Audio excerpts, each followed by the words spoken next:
Welcome students. तो आज हम ज्योग्राफी का सेकंड चैप्टर स्टार्ट करेंगे which is physical features of India. Okay, तो इंट्रोडक्शन स्टार्ट करते हैं इस चैप्टर का। तो सबसे पहली बात तो ये है कि अगर आप इंडिया में इमेजिन करो कि आपको इंडिया में सिर्फ प्लेन्स ही प्लेन्स दिखते हैं या फिर सिर्फ माउंटेन्स ही माउंटेन्स, ऐसा नहीं है ना। We have varied land forms in our country. So, India is a vast country and it contains various landforms. For example, in India we have mountains, plains, desert, plateaus, islands. We can find different types of rocks and soils. हमारी country में in fact अगर हम पूरी अर्थ में भी देखें, यहाँ पर डिफरेंट टाइप्स के रॉक्स और सॉइल्स प्रेजेंट होते हैं.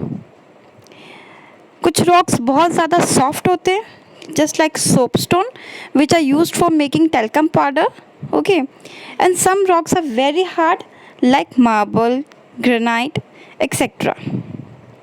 और इस चैप्टर में हम क्या पढ़ने वाले हैं? Basically we are going to study about physical feature of India. Physical मतलब जो चीज़ हम देख सकते हैं, आँखों से देख सकते हैं कि हाँ दे आर विजिबल, और उन फीचर्स को हम स्टडी करें कि इंडिया में कौन कौन से फीचर्स फिज़िकल फीचर्स अवेलेबल हैं और उन फिज़िकल फीचर्स से हमें क्या क्या चीज़ अवेलेबल होती है. आपको भूख लगती है तो खाना आपको इंडिया यहाँ की एग्रीकल्चर प्रोवाइड करती है. प्यास लगती है तो पानी, ठीक है. आपको मिनरल्स चाहिए होते तो यहाँ पर हमारी कंट्री हमें मिनरल्स भी प्रोवाइड करती है. और वो सब चीज़ें कहाँ कहाँ पर कैसे स्टोर्ड है हम ये आगे डिटेल में पढ़ते हैं. तो सबसे पहली बात स्टूडेंट्स ये आती है कि जो फिज़िकल फीचर्स हैं ये फॉर्म्ड कैसे हुए हैं. ठीक है, देखो सबसे पहला पॉइंट इसमें ये है कि they are the various process. इसमें से तीन नाम सबसे पहले आते हैं: weathering, erosion and deposition have created and modified the present landform. इस लाइन का मीनिंग ये है कि वेदरिंग, इरोजन और डेपोजिशन, ये तीन प्रोसेस की वजह से हमारे आज के लैंडफॉर्म हम देख सकते हैं जिस कंडीशन में वो हैं. इनफैक्ट इन्हीं तीनों कंडीशन, इन तीनों प्रोसेस की वजह से ये डिफरेंट जो लैंडफॉर्म्स हम देख पा रहे हैं वो इनकी वजह से है. Now what do mean by weathering? Weathering का मतलब होता है जब कोई बहुत बड़ा सा रॉक होता है वो ब्रेक डाउन हो जाता है स्मॉल पीसीज ऑफ रॉक्स में. अब इरोजन का मतलब क्या होता है? इरोजन का मतलब ये होता है कि जब अपर लेयर ऑफ सॉइल या फिर जो अपर लेयर हमारी जो अर्थ की क्रस्ट वो वॉश्ड अवे हो जाती है बाय वेरियस फिजिकल एजेंट्स. अब ये फिजिकल एजेंट्स कौन से होते हैं? They can be water, air, okay, और इनफैक्ट एनिमल्स. अब डेपोजिशन का मतलब क्या होता है कि जैसे इरोजन में मैंने आपको बताया कि बाय वेरियस फिजिकल एजेंट्स हमारी जो लेयर वहाँ से हटती है परत. जैसे बहुत ज़्यादा बारिश आई, फ्लड आया, तो फ्लड से क्या होगा? टॉप सॉइल बह जाएगी, पर वो बह के कहीं ना कहीं जाके तो डिपॉजिट होगी ना, तो वो क्या हो रहा है? डेपोजिशन हो रही है. फॉर एग्जांपल माउंटेन से जब रिवर ऊपर से नीचे आती है, फ्लो करती है, तो अपने साथ बहुत सारे sediments, pebbles, in fact fine dust particles भी नीचे लाकर कलेक्ट करती हैं. तो मतलब कि ऊपर तो इरोजन हो रहा है पर नीचे क्या हो रहा है? डेपोजिशन. और इन तीनों प्रोसेस की वजह से ये प्रेजेंट लैंडफॉर्म डेवलप हुए हैं. सेकेंड पॉइंट आपका आता है explanation of formation of physical feature. जो हमारे फिजिकल फीचर्स फॉर्मेशन हुई है उनकी, तो उनके एक्सप्लेनेशन किसने दिए? Theory of plate tectonics. अब ये थ्योरी ऑफ प्लेट टेक्टोनिक्स क्या है? ये प्लेट टेक्टोनिक्स क्या है? देखो आपको पता है कि जो आपकी अर्थ होती है वो बेसिकली 3 लेयर से बनी होती है: क्रस्ट, मेंटल एंड कोर. हमारी क्रस्ट होती है अर्थ की, वो मैग्मा के ऊपर फ्लोट कर रही होती है. ये चीज़ आपको क्लियर है ना? According to this theory, the crust upper part of the earth has been formed out of 7 major and some minor plates. जो हमारी अर्थ की ये जो टेक्टोनिक प्लेट्स है ना, ऐसा कहा गया है कि वो 7 मेजर टेक्टोनिक प्लेट्स से बनी है. अब वो कौन कौन सी हैं? देखो, North American plate, South American plate, Pacific plate, Eurasian plate, African plate, Indo Australian plate, Antarctica plate, और कुछ माइनर प्लेट्स भी हैं. ठीक है, अब इस थ्योरी के आगे कंटिन्यू करते हैं कि क्या है ये. The movement of plates result in building up of stresses within the plates and result into folding, faulting and volcanic activity. This process take millions of years. ये जो टेक्टोनिक थ्योरी है ना, वो ये बात बोल रही है कि ये जो हमारी टेक्टोनिक प्लेट्स हैं उसमें लगातार मूवमेंट होती रहती है। क्यों मूवमेंट होती है? क्योंकि मैंने आपको बताया था हमारी जो अर्थ क्रस्ट है वो मैग्मा के ऊपर फ्लोट कर रही है, तो उसमें कन्वेंशनल ड्रिफ्टिंग या फिर कन्वेंशनल फोर्सेस लगातार हो रहे हैं, जिसकी वजह से या तो ये प्लेट्स आपस में टकरा रही है या फिर एक दूसरे से दूर जा रही हैं, और जिसकी वजह से इनमें एक लगातार स्ट्रेस डेवलप होता है। और उन स्ट्रेस की वजह से ये 3 चीज़ें सामने निकल के आती है। कौन कौन सी है? Folding, faulting and volcanic activities. और ये सारे प्रोसेस होने में हमें ऐसा नहीं कि 1-2 दिन लगते हैं। These processes takes millions of years, बहुत ज़्यादा टाइम लग जाता है। अब हम 3 टाइप्स ऑफ प्लेट मूवमेंट देखते हैं। ये हमारी ये खाने वाली प्लेट नहीं है, ये टेक्टोनिक प्लेट्स की बात कर रहे हैं। तो सबसे पहली बाउंड्री कौन सी है?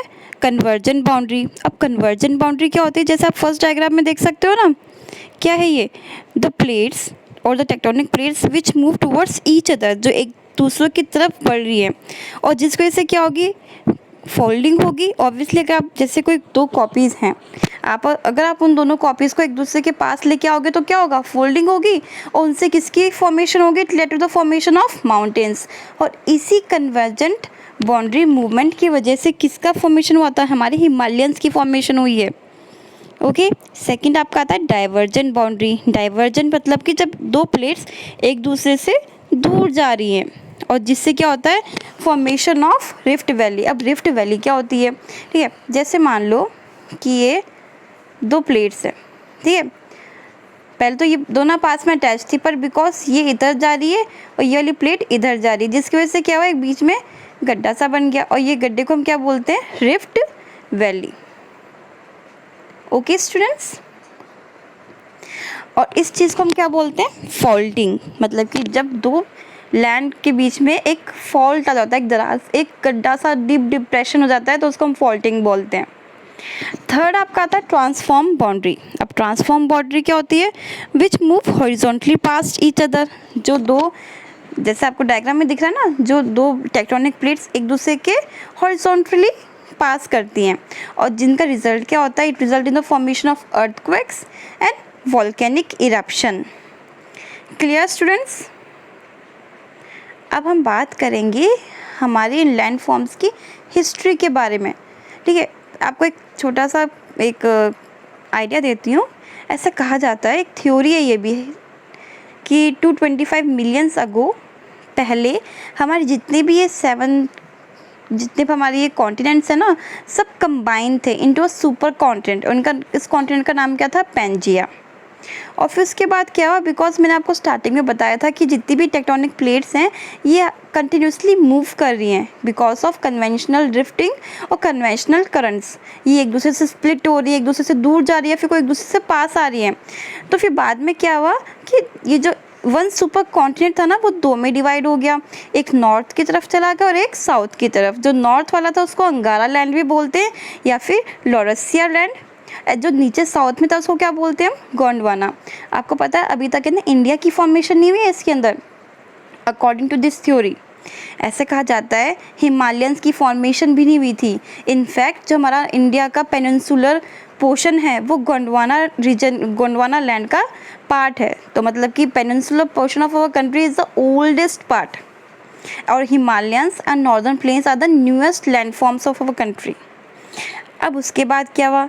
धीरे धीरे जितनी भी हमारी ये टेक्टोनिक प्लेट्स है ना, ये आपस में एक दूसरे से स्प्लिट होने लगी। कुछ एक दूसरे के पास जाने लगी, कुछ एक दूसरे से सेपरेट होने लगी। तो उसी में क्या हुआ? हमारी जो एक ये वाली जो प्लेट है, basically this one, Indo Australian plate, ये क्या हुआ? जो हमारी ये इंडिया जहाँ पर ये पेनिनसुलर पोर्शन पार्ट प्रेजेंट था गोंडवाना रीजन के अंदर, वो यूरा एशियन प्लेट की तरफ बढ़ने लग गया। ओके, और फिर लास्ट में क्या हुआ? It result in to the collision of this plate to this portion, और जिस वजह से किसकी फॉर्मेशन, जब 2 प्लेट्स आपस में टकराएंगी तो किसकी फॉर्मेशन होगी? फोल्डिंग की, और उसकी वजह से हमारे आज के हिमालयास फॉर्म हुए हैं। और ऐसा कहा जाता है कि जो लैंड्स है ना टेक्टोनिक प्लेट्स अभी भी कंटिन्यूसली खिसकती जा रही हैं आगे की तरफ, अगर हम उनको मेजर करें तो। Simple concept. अब हम इसको पढ़ते हैं, क्या लिखा है यहाँ पर? oldest landform Gondwana land. It is the southern part of the ancient supercontinent Pangaea with Angara और Laurasia in the northern part. ऐसा कहा जाता है कि जो गोंडवाना लैंड है ना, ये सबसे ओल्डेस्ट लैंडफॉर्म है और ये कहाँ पर प्रेजेंट था उस टाइम पे? Southern part of our Asian supercontinent Pangaea with Angara land in the northern part. मतलब कि अंगारा हमारा जो था वो कहाँ पर था? नॉर्थ में प्रेजेंट था, है ना, और जो ये गोंडवाना था साउथ में प्रेजेंट था। The conventional current splits the crust into many pieces because of the movement of continuous movement of this plate. जो कन्वेंशनल करंट से कंटिन्यूसली मूव कर रही हैं उन टेक्टोनिक प्लेट्स के बीच में स्प्लिटिंग होने लगी, सेपरेट होने लगी, और उसका रिजल्ट क्या आया? Thus leading to the drifting of Indo Australian. जो ये हमारा इंडो ऑस्ट्रेलियन प्लेट है वो क्या होने लगी? वो ड्रिफ्ट होने लगी अफ्रीकन प्लेट से। After being separated from Gondwana land it start moving towards north to the Eurasian much larger Eurasian plate. और जब वो नॉर्थ की तरफ ड्रिफ्ट कर रही थी, मतलब कि नॉर्थ की तरफ मूव कर रही थी, तो क्या रिजल्ट हुआ? It result in the collision of the plate with the much larger Eurasian plate which resulted in the uplift of our Himalayan mountains. Clear students? Next आपका आता है फॉर्मेशन ऑफ नॉर्दर्न प्लेन्स। अभी तक तो हमने ये पढ़ा कि जब Indo Australian plate Gondwana region से या फिर गोंडवाना लैंड से जब सेपरेट होगी तो it start moving towards Eurasian plate और वहाँ पर वो कोलाइड होके हिमालयंस की फॉर्मेशन होगी। बट एक और चीज़ थी कि इन दोनों लैंड के बीच में एक सी प्रेजेंट था, ठीक है, उस सी का नाम क्या था? तैती सी। अब इस फॉर्मेशन ऑफ नॉर्दर्न प्लेन्स कैसे हुआ? When the Himalayas got uplifted, जब हिमालयंस माउंटेन की फॉर्मेशन, ऐसा नहीं कि ये भी एक दो दिन में हो गया हो, इसको होने में भी काफ़ी ज़्यादा टाइम लगा था, मिलियंस ऑफ ईयर्स। ओके, और ऐसा कहा जाता है कि जब ये हिमालयन अपलिफ्ट हुए तो जो वहाँ से रिवर्स फ्लो होने लगे, फिर रिवर्स के फ्लो होने से सेडिमेंट्स, पेबल्स, फाइन पार्टिकल्स ने धीरे धीरे 33 सी को पूरा कवर कर लिया और जिसकी वजह से क्या हुआ? हमारे आज के नॉर्दर्न प्लेन्स बने। इसमें भी ऐसे लिखा है the Himalayan uplift out of 33 seas, मतलब कि 33 सी के ऊपर हिमालयंस की फॉर्मेशन हुई और जो भी थोड़ा बहुत पोर्शन था जो डिक्रीज हो रहा था नॉर्दर्न साइड, हमारा जो नॉर्दर्न साइड था वो थोड़ा थोड़ा डिक्रीज हो रहा था, ठीक है, to the peninsular plateau result in the formation of large basin. क्या हुआ? जैसे ये हिमालयंस की फॉर्मेशन हुई, ठीक है, और यहाँ पर नीचे क्या था हमारा? ये नॉर्दर्न प्लेन्स। अब जब ऊपर से रिवर्स फ्लो करती हैं तो अपने साथ क्या लेके आती है? सेडिमेंट्स एंड फाइन पार्टिकल्स, और जिससे क्या हुआ? यहाँ पर पूरा हमारा प्लेन सरफेस डेवलप हो गया जिसको हम क्या बोलते हैं? नॉर्दर्न प्लेन्स, है ना। और हमारी 33 सी भी सेडिमेंट से कवर हो गई और उसके नीचे हमारा एक लार्ज बेसिन बना जो क्या था? हमारा प्लेट्यू। और ऐसा कहा जाता है कि northern plains and Himalayan mountains are the recent landforms and peninsular plateaus are the oldest landforms because they belongs to Gondwana region. Clear students? In due course of time, मतलब कि वक्त के साथ साथ जो डिप्रेशन था हिमालयंस और नॉर्दर्न प्लेन्स के बीच में, जो डिप्रेशन था वो ग्रेजुअली फिल्ड हो गया किससे? By the deposition of sediments by rivers flowing from mountains in the north and the peninsular plateau in the south. A flat land of extensive alluvial deposit led to the formation of northern plains of India। और फिर तभी तो हम कहते हैं कि जो northern plains है वहाँ पर किसकी deposition है? alluvial deposit। और वो कहाँ से आई है? It got deposited by the rivers flowing from mountains to the lower portion of the north part of our country।